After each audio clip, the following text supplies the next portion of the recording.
Classificação indicativa. Livre para todos os públicos.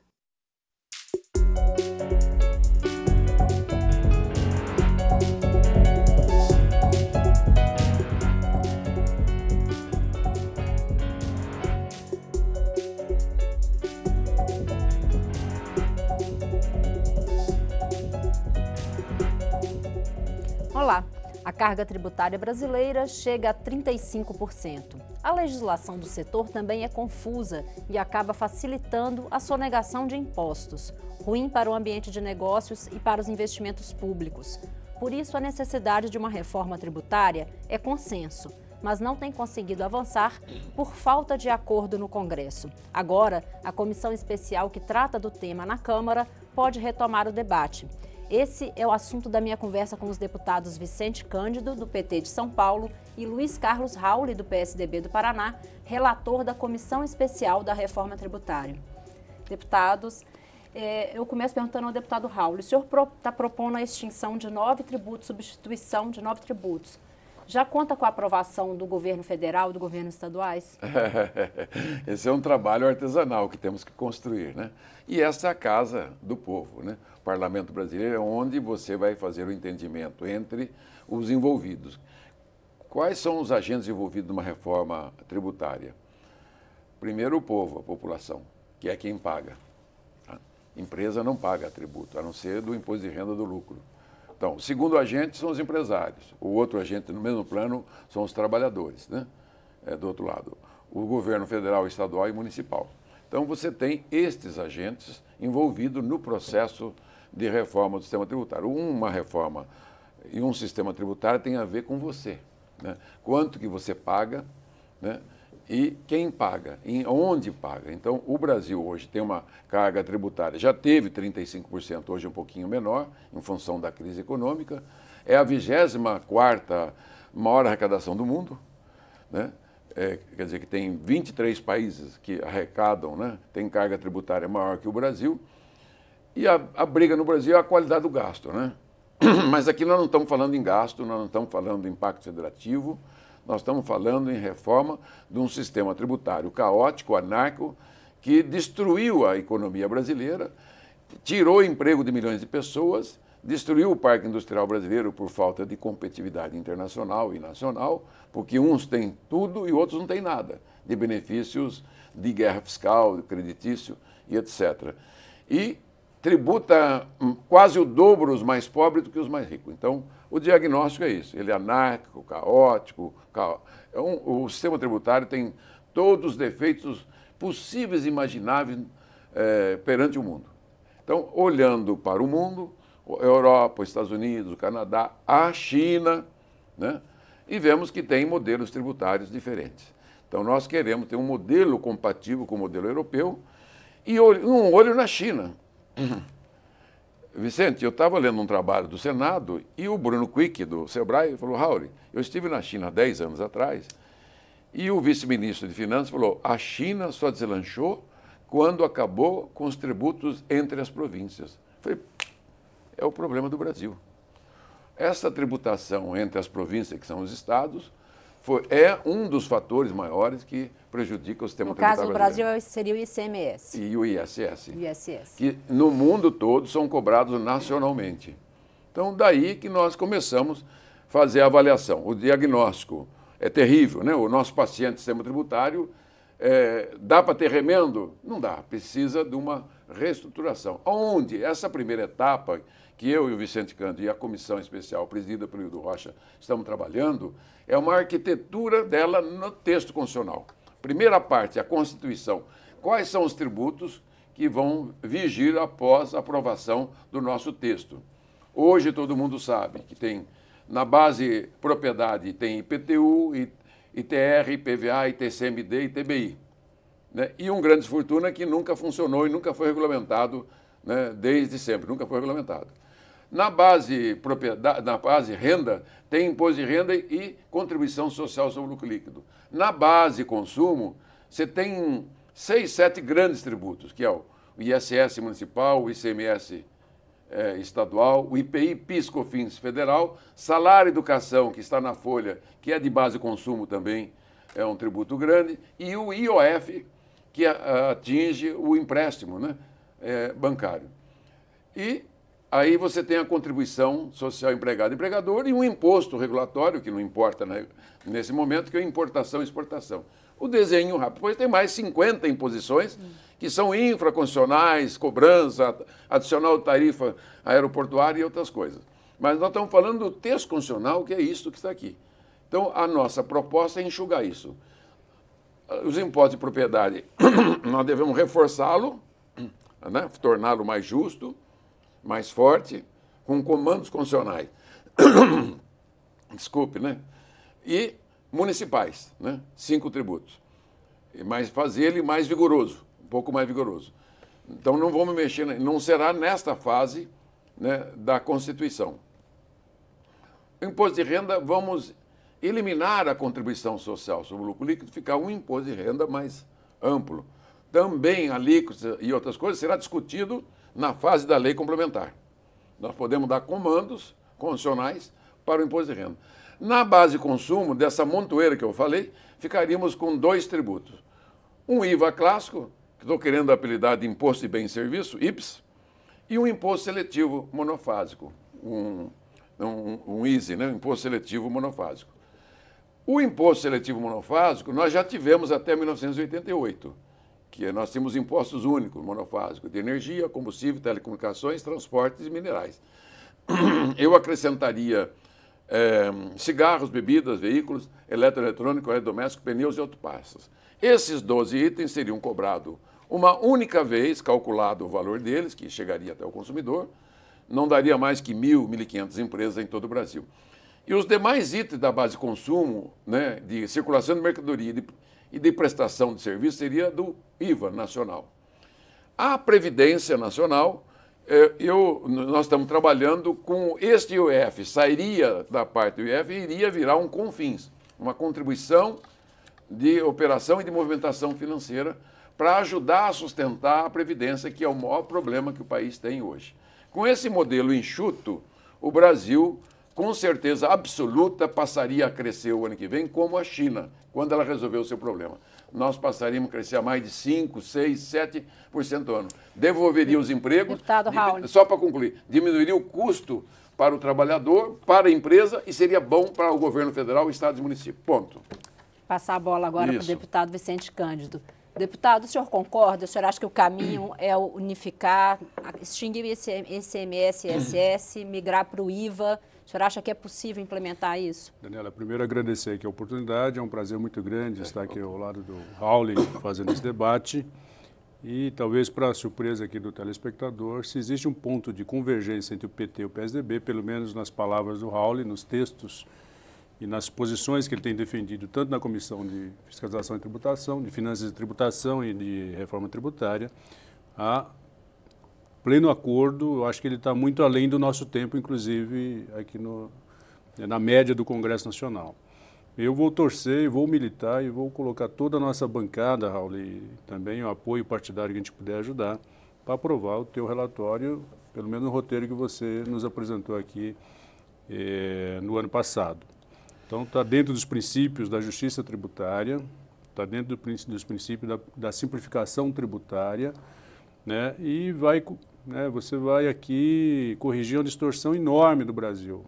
A nossa taxa, a nossa carga tributária, ela é mais injusta do que alta. Tanto é que você disse aí que nós estamos na 24ª posição no mundo. Então, é errado afirmar que o Brasil paga muito imposto. Os trabalhadores pagam muito imposto, através do consumo e do salário. Agora, quem tem renda e quem tem patrimônio no Brasil é muito privilegiado. Se a gente conseguir acertar essa distorção no Brasil, a gente vai fazer aqui uma grande revolução na carga tributária brasileira, na justiça fiscal e na distribuição de renda, né? Então, meus projetos estão tramitando, nossas posições, o deputado Raul conhece, e eu acho que nós vamos aqui ter muita sinergia. Eu vou torcer muito, né? Vou militar muito para que a gente tenha sucesso nessa proposta, e muito atrasado, né? Hoje, isso aqui talvez seja o principal problema do crescimento econômico, da competitividade, né, da distribuição de renda, né? O mundo está dizendo, né? O Brasil é um dos grandes países, né, campeão em concentração de renda. E sem uma justiça tributária é muito difícil você distribuir renda, né? Então, não vou entrar aqui. O que o senhor acha que seria o passo inicial para equilibrar essa desigualdade aí na cobrança de impostos? É inverter, tributar renda e patrimônio. Tributar renda e patrimônio e ser generosos com salários, né? Hoje, salários até R$20 mil aqui no Brasil, né, paga praticamente, junto com o consumo do ICMS, paga 54% da carga tributária no Brasil. Então, isso é um absurdo. Se a gente conseguir inverter isso, vamos dizer, numa matemática simples, já é uma grande revolução. Depois, a simplificação, né, que o Raul é um grande sonhador, né, inclusive da receita, da unificação da receita, né, tem muita coisa aqui que eu não vou tirar o direito de sonhar. Eu acho que a gente precisa colocar isso no debate. Se não for agora, né, um dia o Brasil vai ter que acordar e fazer isso. Se a gente quiser realmente ser uma economia pujante, ser uma economia competitiva, ser líder, né, na globalização, nós vamos ter que passar por isso. Se não for agora, vai ser um dia.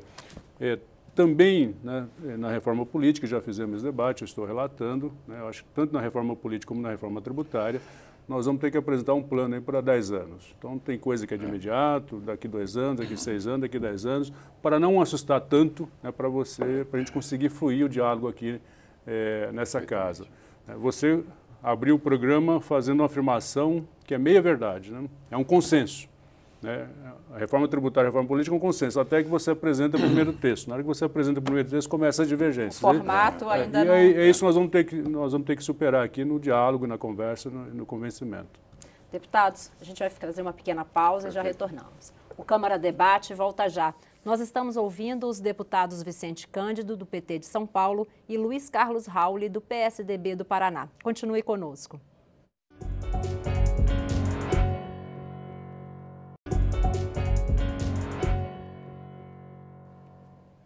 O Câmara Debate está de volta. Hoje nós estamos conversando sobre reforma tributária com os deputados Vicente Cândido, do PT de São Paulo, e Luiz Carlos Rauli, do PSDB do Paraná, relator da comissão especial sobre o tema. Deputado Rauli, deputado Vicente Cândido declarou apoio, PT e PSDB têm uma convergência em boa parte da sua proposta. E agora, o que precisa para essa proposta andar, chegar também num acordo com o governo federal e estaduais? Isso. Nós temos pontos de entendimento, já temos uma tradição, né? Eu fui relator da Lei Geral da Micro e Pequena Empresa e fechamos a 4 mãos. Um PSDB, um democrata e 2 petistas, que é o Zé Pimentel, o Vinhati, eu e o Carlos Melles. Fomos 4 esteios, com o apoio do SEBRAE, que aliás já pedimos também, o apoio do SEBRAE, e o SEBRAE já contratou a FGV para nos ajudar, né, nesse cálculo, na simulação, e temos 4 excelentes consultores da Câmara. E temos também agora uma conversa com o governo federal, com os estados e com os municípios, e com os empresários e com os trabalhadores. O Vicente Cândido e o NVR propuseram o DIESE, né, para que sentasse, que é a parte dos economistas, dos econometristas, né, que tem as centrais sindicais. Então, agora, é como se fosse uma campanha, né? Nós temos que convencer que a nossa proposta ela é boa para o Brasil, ela é boa para as empresas, ela é boa para os trabalhadores, ela é boa para os pobres, que nós vamos desonerar comida, medicamentos, que ela é boa para o governo federal, para estados e municípios. Eu criei 3 regras de ouro, que está no meu relatório inicial. Primeiro, né, não aumentar a carga tributária global, para pacificar. Vai aumentar a carga? Não vai, né? Fica sossegado. Vai ficar em torno de 35. Segunda regra de ouro. União, estados e municípios, por 5 anos, não ganham e não perdem. Nós vamos pegar a arrecadação da receita líquida do último ano, ou a média dos últimos 2 anos, fazer um índice 100, cada um vai ter uma fração nos primeiros 5 anos. Do 6º ano é o 15º ano, você volta aos indicadores anteriores, vai aplicando. Cresceu, então você vai ter 15 anos, né, para poder fazer a transição de partilha. Porque o maior problema que nós detectamos nesses últimos 30 anos, que eu estou aqui há 26 e 4 da Constituinte, que foi a Constituinte 87 e 88, foi a briga de partilha. Por isso que nenhum dos projetos de todos os governos que passaram, e da própria Constituinte, da revisão constitucional, não foram aprovados na íntegra de reforma. Então, e a ideia de fatiamento foi um fracasso retumbante de todos os governos. No Itamar, no Fernando Henrique, no Sarney, no Lula, na Dilma. Então, a reforma tem que ser global. E ela é o óbvio, né? É o simples. Para isso, nós precisamos do apoio de todos. Nós precisamos fazer um sistema mais enxuto. Eu, outro dia, conversei com um empresário de Santa Catarina, muito bem sucedido, dono de uma grande empresa de informática. Ele quer doar ao país um sistema de cobrança no ato do pagamento. Falei, mas tem muitas complexidades. Eu fiquei 3h30 debatendo com ele, que eu achei que ia ter uma reunião de meia hora, chamado Miguel Aburrabi. Aliás, é o que os Estados Unidos já faz. Quando você compra em qualquer cidade americana, a hora que você pagou, embora lá seja uma única operação final, o dinheiro da empresa vai para a empresa e o dinheiro do imposto já vai para o imposto, no ato. Então, nós estamos estudando também essa ferramenta, né, tecnológica avançadíssima, avançadíssima. Eu acredito que temos que construir o consenso para o bem do Brasil. Hoje não se trata de partido, de ideologia, né, e de vontade. Eu estou sistematizando algo que está aqui há 30 anos, e o sistema nosso tem 50 anos, né, desde 1965, 66, quando foi instituído o ICMS, consertar esses problemas, simplificar no modelo já existente e de consenso. Se você fala que tem a proposta do IPEA, tem a proposta do senador Tasso, tem a proposta do PT, tem a proposta do API, você tem a proposta do Zé Roberto Afonso, você tem N propostas, são todas primas irmãs, são muito parecidas. Agora, eu vou passar a palavra ao deputado Vicente Cândido. O senhor concorda que essa transição na partilha pode melhorar o encaminhamento da proposta? Esse é um obstáculo, né, mas eu acho que nós teremos inteligência suficiente para superá-lo. Eu quero te sugerir, eu fiz a emenda por orçamento aqui da casa este ano, para que a mesa diretora possa contratar entidades ou até criar uma entidade para nos auxiliar nesses estudos. Você está pegando emprestado aí a ajuda do SEBRAE com a GV, mas tem aqui 2 ou 3 milhões numa emenda minha, combinado com o presidente Rodrigo Maia, para que a casa tenha essa independência, né, de análise de dados conjunturais ou estruturais, né, que é exatamente para isso. Né, porque, excelente, excelente. Porque assim, é um vexame quando você, às vezes, eu já me deparei muito com isso, né, você está analisando lá um projeto numa comissão e, às vezes, o deputado pede a nota técnica para o governo. Ou seja, aqui é um poder, né, e o legislativo é o poder dos poderes, nós temos uma supremacia. E um dos obstáculos que você está dizendo aí da repartição é falta de informação, falta de segurança para você decidir, que é origem, destino e ICMS. Raul, eu sou de São Paulo, eu tenho dúvida de que São Paulo perderia com origem e destino. Eu acho que se não ganha, empata. Essa falta de dados também não se deve à confusão legal, que é ao emaranhado de leis, que é nosso sistema tributário? É base estatística mesmo, nós não temos uma tradição. Também, mas olha, eu na comissão, eu pedi para a Receita, para o Rachid, durante 6 meses eu fiquei me degladiando com a Receita para passar informação para mim sobre pejotização. Ele não passa. Não, nós temos dados porque nós municiamos a Câmara sobre o PL 4330. Depois de 6 meses, Raul, eu recebi 2 páginas genéricas, sem informação nenhuma, sobre pejotização, que, aliás, um dos rombos da Previdência pode ser isso. Né? Imagina ICMS, imagina os municípios não sabem tributar. Teve um estudo agora recentemente, nós vamos até pegar aqui para a comissão, né, o quanto você perde de receita em IPTU, porque o prefeito ou não sabe, ou não quer, ou não faz de má intenção, porque prefere viver com a FPM, que é do governo federal. Imagina ISS, o município não sabe tributar. E um dos critérios para você construir uma cidade, autonomia de uma cidade, de uma região, deveria ser autossustentação. Aqui é o contrário, você incentiva a criação da cidade e depois você fica repassando recursos. Então, a Câmara precisa desses estudos, né, para que a gente possa decidir com segurança, para chegar aqui o governador Alckmin, peraí, qual é a informação que o senhor tem? Isso está errado. A origem do destino é a essência do ICMS e ela tem que ser praticada e São Paulo vai ganhar com a origem do destino, porque São Paulo tanto é produtor como é consumidor. Onde tem a classe média da indústria, né? Se ele tem 34 do PIB, ele vai ter 34 da receita, que é o que ele tem hoje. Então, entendeu? Assim, a minha lógica é essa. Se o Estado tem 1% do PIB, ele vai ter 1% da receita. Eu queria que você avocasse essa emenda, eu fiz de acordo com o presidente, para a gente ter, pode ser GV ou qualquer outra entidade, que a gente tenha autonomia para fazer análise de dados importantes como esse. Eu posso sugerir, acrescentar a sua ideia belíssima, Vicente, você que é um estudioso profundo das matérias tributárias e outras tantas matérias que você está relatando, como a nova lei eleitoral, da reforma política, é fazer uma junção das entidades, né? O governo tem IBGE, tem o IPEA, o próprio FGV tem ligações à SEBRAE, né? E as demais entidades. O próprio Júlio César, que é da nossa comissão, que é um econometrista, que tem um book anual. Ele é um IPEA ambulante. Ele é um IPEA e que o próprio presidente do IBGE, o Paulo Rabelo, falou: eu vou fazer o anuário estatístico Júlio César. Eu falei, olha, é porque eu me socorro daquelas estatísticas. Nessa hora que eu montei minha palestra, buscar dados. Quanto tem no Brasil de elisão, né, de contencioso administrativo federal, estadual, municipal, quanto que tem no CARF, e nos estados também tem CARF, quanto que tem na Justiça.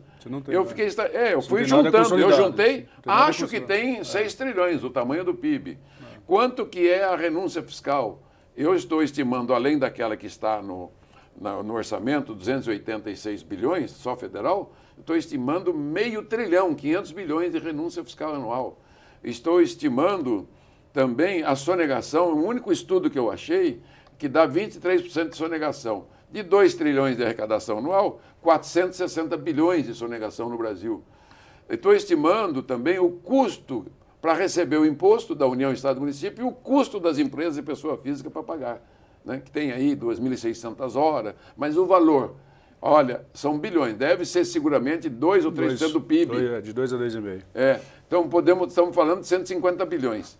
Que com essas mudanças, essas gorduras desnecessárias, que é gorduras trans, né? Nós vamos fazer um modelo enxuto, né?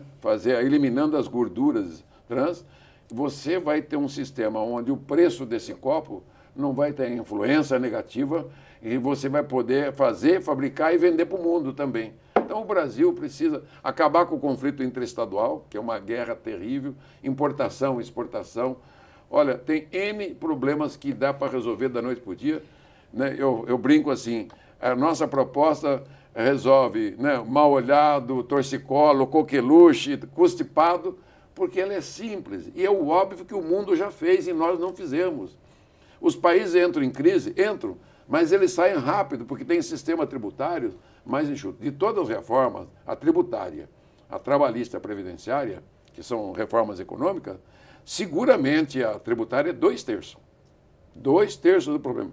Que a hora que você resolver, a mesma coisa ter feito uma ponte de safena ou um estente, né? Você vai limpar tudo. Você vai gerar mais emprego, mais receita. Muito, vai crescer. E o que você falou, distribuição de renda. O modelo tributário brasileiro é o mais concentrador de renda do mundo. Os ricos ficam mais ricos, porque a carga tributária dos ricos é diminuta no Brasil. Não é que é diminuta. Na estatística do IPEA de 2005, se não me engano... 5%. A média. Não, a 29... acima de 30 salários, que ela para em 30 salários. Dá 29. Regressiva. E o que ganha 2 salários mínimos, 53,9%, quase 54%. Ou seja, dá para resolver isso. Quando você tira imposto, comida no Brasil é 34% de imposto. A média mundial é 7%. Deputados, a gente está com o tempo se esgotando. Eu vou pedir aos senhores para fazer suas considerações finais. 30 segundos para o deputado Vicente Cândido. Não, eu falo para deixar para ele. Olha, muito obrigado, vamos trabalhar e vamos estudar a matéria e vamos debatê-la. Olha, eu estou torcendo, vamos trabalhar. Eu acho que o debate precisa sair daqui de dentro da casa, algumas audiências públicas, eu acho que pareceres, artigos, debates, para que a gente ganhe esse debate na sociedade e sensibilize o Congresso Nacional, né? Eu acho que a paciência maior que o Raul vai ter e que as pessoas envolvidas é convencer os nossos pares aqui, porque na sociedade o senso é comum, precisa fazer reforma tributária. Vicente, vamos fazer. Vamos fazer. Vamos fazer. Essa é a palavra, vamos fazer. Palavra de ordem. Câmara Debate termina aqui. Conversei sobre reforma tributária com os deputados Vicente Cândido, do PT de São Paulo, e Luiz Carlos Rauli, do PSDB do Paraná. Você pode rever esta e outras edições na nossa página na internet ou no YouTube. Até mais.